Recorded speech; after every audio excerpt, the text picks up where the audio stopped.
You found a place to belong here in this circle of friends. I'm Beth, and I'm at the table today, and it's a full table, and that makes my heart happy. So, good morning, listeners, and good morning to the friendly folks here at the table. Dan Owolabi. How's it going? It's going well, and you brought your beautiful helpmate today. I did. My wife Erica's here. Yay. Good morning. Good morning, Erica. We are so thankful to have both of you here today because, Dan's telling his side of the story, but Erica, you need to, get yours in there too, right? Yeah, that's exactly right. Yes. And I'm Beth, and I'm here with my faithful friend and companion here in radio to my left, but you're a silent partner today, Missy. So thank you for all you do in the producing of this program and making things run smoothly. We are just so thankful to be here doing life together in kind of an inside out, upside down world.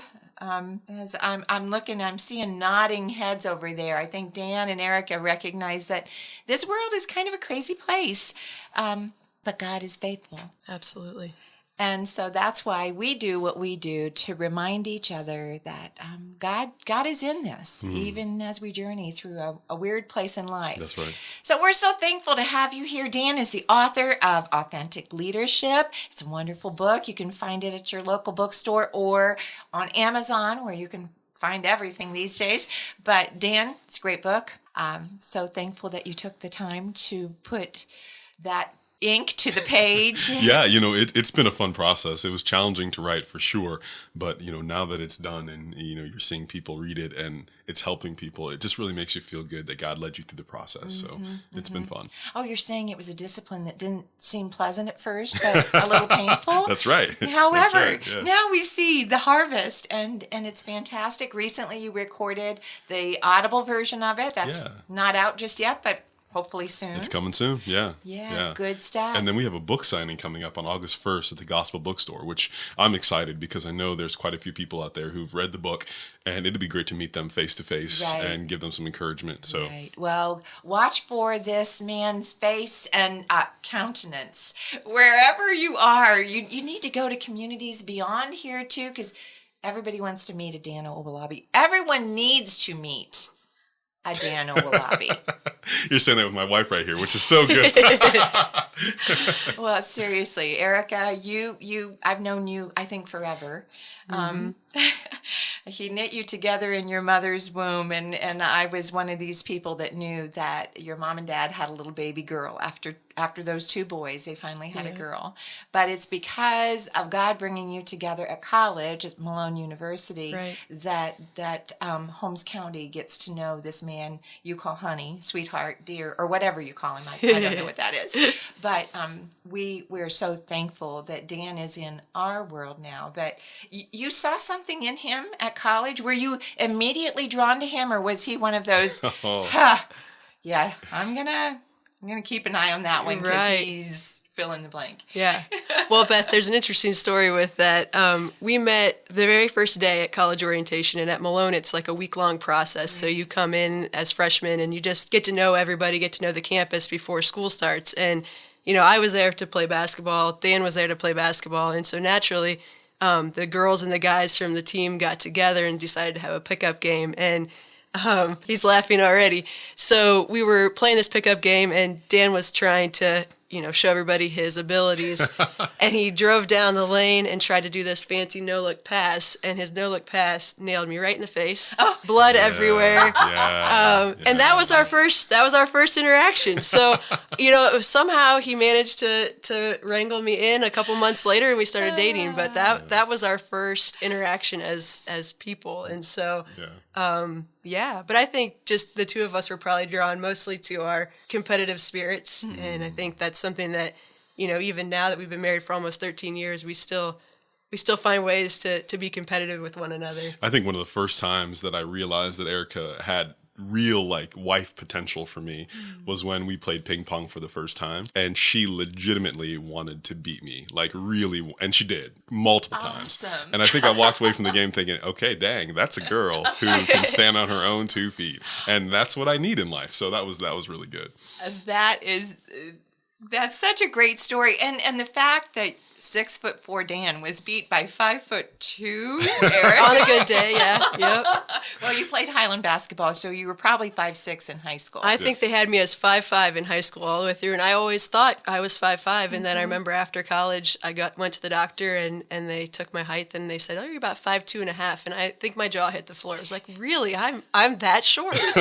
Like I just, they gave you that perception that "Yeah, I'm 5'5". Of course I am, but no, not so much.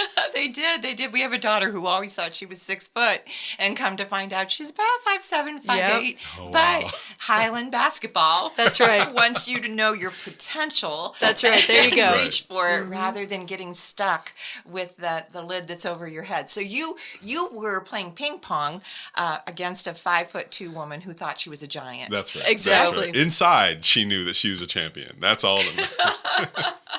Well, I love that you made such a big impression. I was going to say great, but that's not the word. Big impression on your very first meeting there on the basketball court. I mean, blood, sweat, and tears. It's what it takes. That's what it was. Yep. It was all blood, sweat, and tears that day. Yeah. It was. But then along the way, you recognize that, hey, this maybe is just more than a casual acquaintance. Yeah. Right. This is someone that God has brought into my life, divinely ordained our meeting. So tell us about that college courtship. You saw her, you realized, hey, this is a woman that can stand up to me, that is competitive like I am.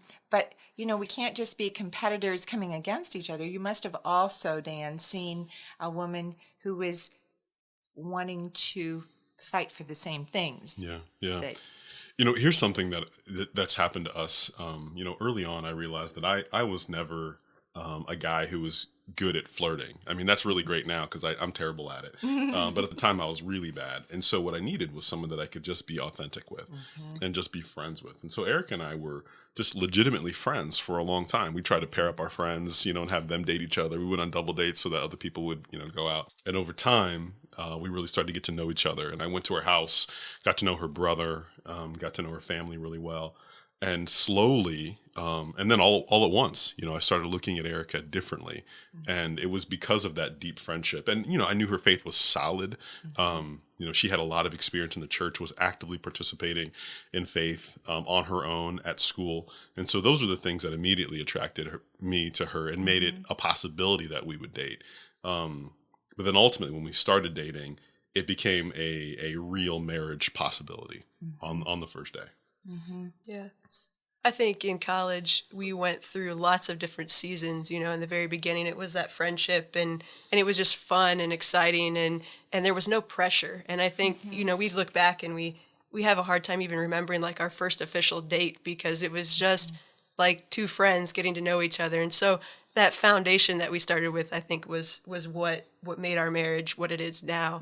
Just starting out as legitimate friends that tried our best to set everybody else up except for ourselves, and then realized one day that like there's something here between us as well. And then I think for me, it transitioned to something more serious when we went through some serious conversations and we talked about life outside of just, I'm a basketball player, you're a basketball player, I'm competitive, you're competitive. And we got down to the deep stuff and realized that we're both also flawed people, but we're willing to like work through that together and help each other through that together. Yeah, there were real moments of tension and frustration that we had to work through. And one thing that impressed me about Erica is that she kept coming back to the table for conversation.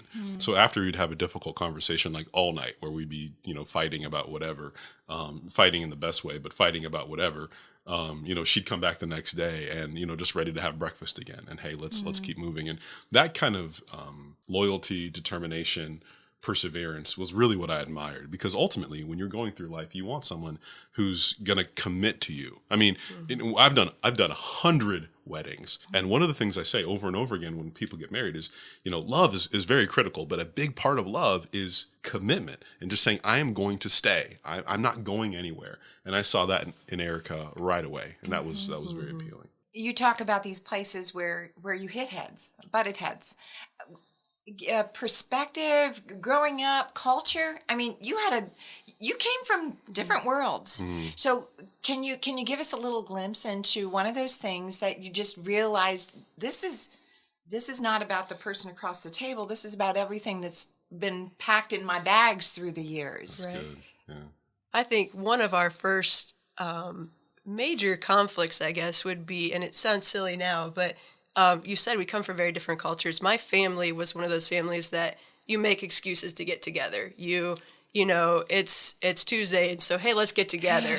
And his family they're close, but they also, like, all go and do their own things very easily, and that, like, coming together happens for Christmas and Thanksgiving and, the major holidays.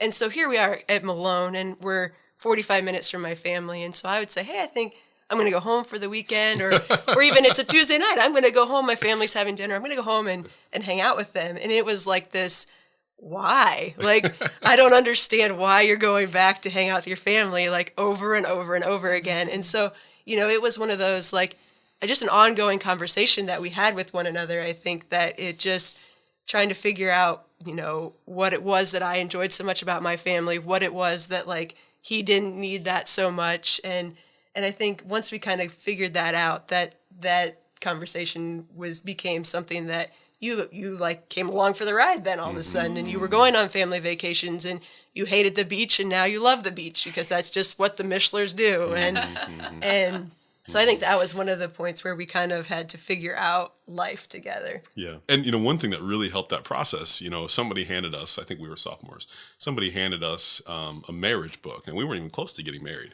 But somebody handed us a relationship book. I think it was Les and Leslie Parrott. Yes. And, we read it, and I remember thinking, wow, like, I shouldn't try to change Erica. Like, I shouldn't try to, like, shift her. She's not wrong, and so therefore she needs to come over to my side.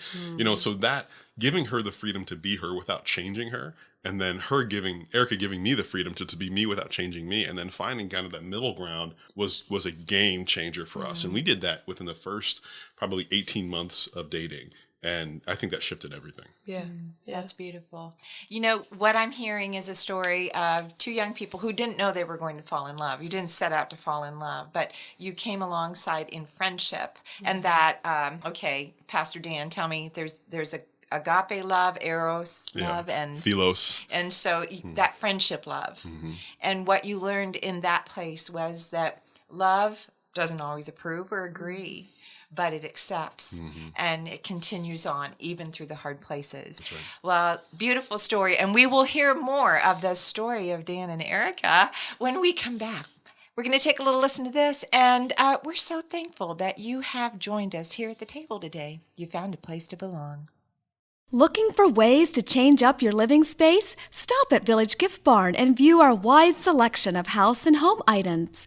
Need some tips on how to pull together a room? One of our talented home decor staff will help you put together the perfect arrangement for your home. Located in the heart of Amish country on State Route 39 in Berlin, Ohio, Village Gift Barn, never ordinary, we promise.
You found a place to belong here in the circle of friends. We're so thankful that you're here with us today, listener, and I am so thankful that I have Dan and Erica Owolabi at the table with me. What a beautiful young couple.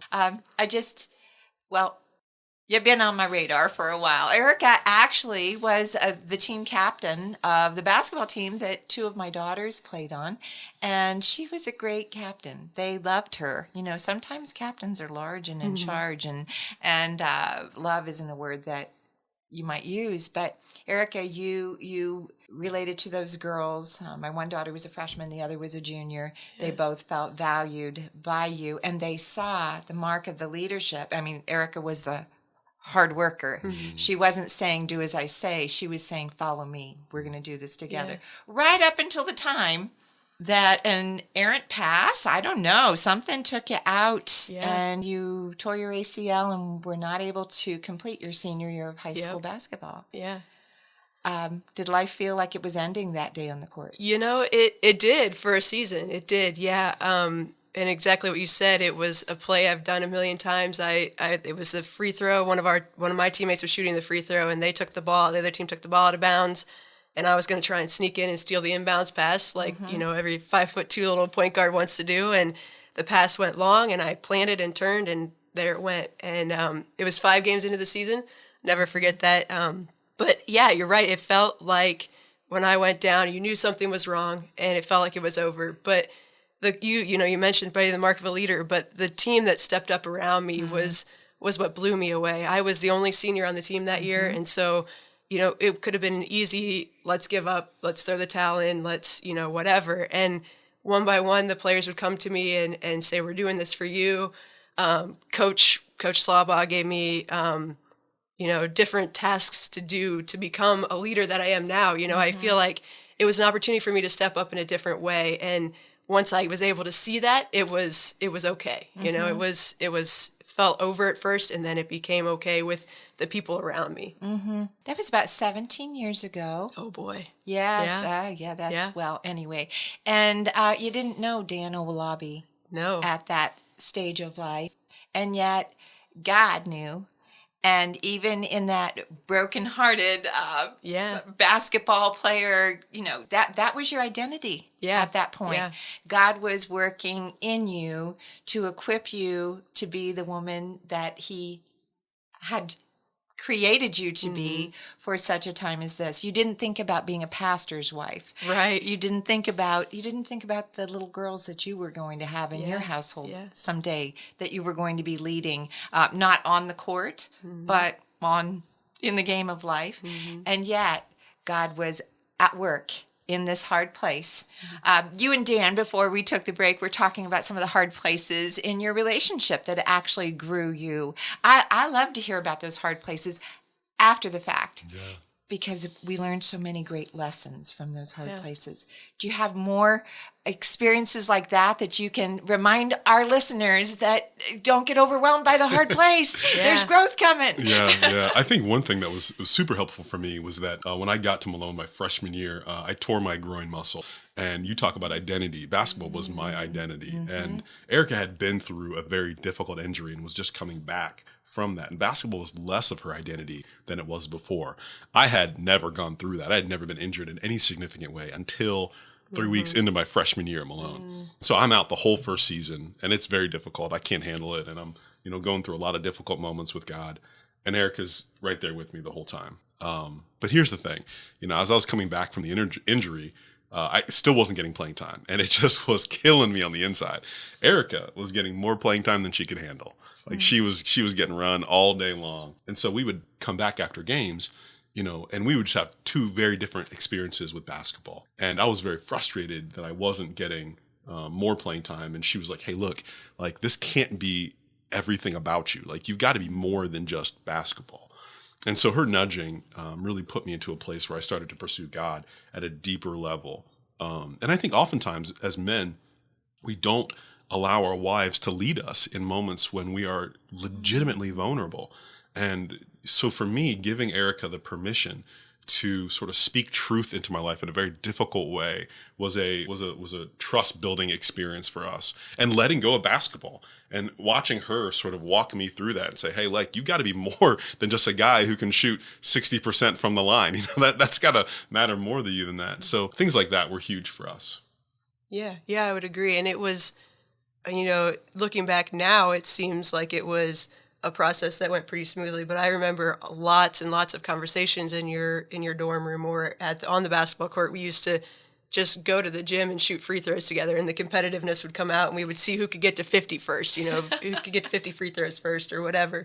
But I remember just sitting there and just, being frustrated with you, but knowing that you're right, there before, and I knew what it felt like to have that complete disappointment and to have to sort of rework who you are as a person. Because much like you, like, I started playing basketball when I was in like first grade. Mm-hmm. And so when that was taken away from me, you had to process, who am I and whose am I and what am I going to do with this? And so, as much experience as I had, I still had to give you time and you that space to work through it and to be angry and to know that that's acceptable too. I think so often we view that anger towards God as something that we should just stuff down. And he's a big God. He can handle that. And I think just allowing you that space also to just kind of grieve and then come back and work through it together. Mm-hmm. Mm-hmm. So you have two little girls. Yep. Are you seeing the athletic bug in either of them? So our oldest is Eden. She's 7, and she is going to be tall. She comes up to my chin already. I'm short, but she's tall. She's very artistic. She can draw pictures that I still can't draw. Right. She loves to paint. She loves to draw. She loves to do anything art related. And just in this past year, she tried basketball and she caught that bug a little bit. Mm-hmm. But I think Dan and I have always talked before we even had kids that the last thing we want to do is kind of force our agenda onto them. Mm-hmm. And basketball was our life for a long time, but that doesn't mean it has to be our girls' life. If they love it, then great. That's awesome. That would be amazing. We will be their biggest supporters, and we would love that. And I'm going to have to learn how to just shut my mouth on the sideline because I can get, obviously still pretty competitive. But and then Aniston, our 4-year-old, she's a feisty one. I feel like I see a lot of myself in her where you're not going to tell her no. You're not going to tell her what to do unless you have a really good reason why you're telling her what to do. Mm-hmm. And so it'll be interesting to see how their different personalities, what becomes of them with that. So, well, this is what I've learned about the God wiring in us. Mm-hmm. Whatever it is, there does come a time when he asks us, okay, am I enough?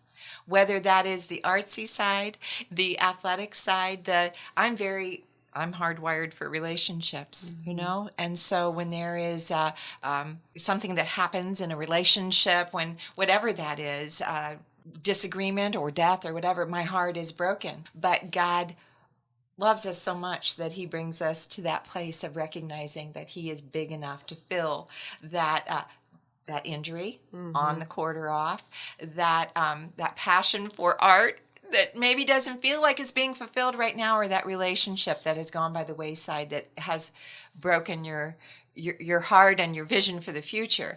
So as you look at your girls and as you think of just all that he poured into you in those formative years, 6 and 4? 7 and 4. 7 and 4. Mm-hmm. Okay, think back to 6-year-old Erica, 6-year-old Dan.